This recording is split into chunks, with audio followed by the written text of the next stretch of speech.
అందరికీ నమస్కారం. గుంటూరులో నగరంపాలెం పోలీస్ స్టేషన్ లిమిట్స్లో ఒక అన్ఫార్చునేట్ ఇన్సిడెంట్ జరిగింది.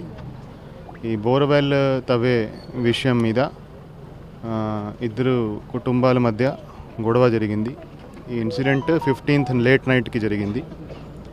16th రోజు వాళ్ళు పోలీస్ స్టేషన్కి వచ్చి కంప్లైంట్ ఇస్తే ఇమీడియట్గా దాని మీద ఎఫ్ఐఆర్ నమోదు చేయడం జరిగింది. ఈ ఇన్సిడెంట్ను చాలా తీవ్రంగా పరిగణించడం జరిగింది, చాలా సీరియస్గా తీసుకోవడం జరిగింది.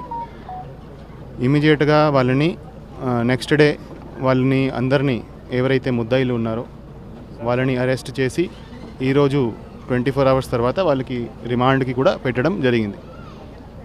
సో ఏదైతే ఈ 16th రోజు కేసు నమోదు చేసినాక ఏదైతే దీనికి ప్రూఫ్స్ ఉన్నాయో, ఈ సీసీటీవీ ఫుటేజ్ ఉన్నాయి, ఇవన్నీ ప్రక్యూర్ చేసినాక అంతా రికార్డ్ ప్రిపేర్ చేసినాక ముద్దాయిలని 9 మెంబర్స్ని మల్లేలమూర్తి ఎవరైతే ఉన్నారో వార్డ్ సెక్రటరీ, వాళ్ళ కుటుంబాన్ని ఎవరైతే దాంట్లో ఈమె మీద ఈ లేడీ మీద అటాక్ చేయడం జరిగిందో వాళ్ళందరినీ అరెస్ట్ చేసి ఈరోజు రిమాండ్కి పెట్టడం జరిగింది. నిన్న సాయంత్రమే వాళ్ళని అరెస్ట్ చేయడం జరిగింది.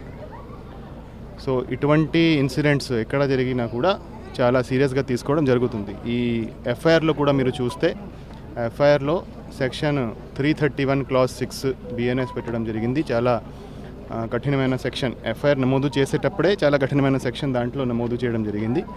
దాంట్లో 14 years వరకు పనిష్మెంట్ ఉన్న సెక్షన్. సో స్టార్టింగ్ నుంచే ఈ ఇన్సిడెంట్ని చాలా సీరియస్గా తీసుకొని దాని మీద ప్రాపర్ ఇన్వెస్టిగేషన్ చేసి వాళ్ళని అరెస్ట్ చేసి రిమాండ్కి కూడా ఈరోజు పంపించడం జరిగింది.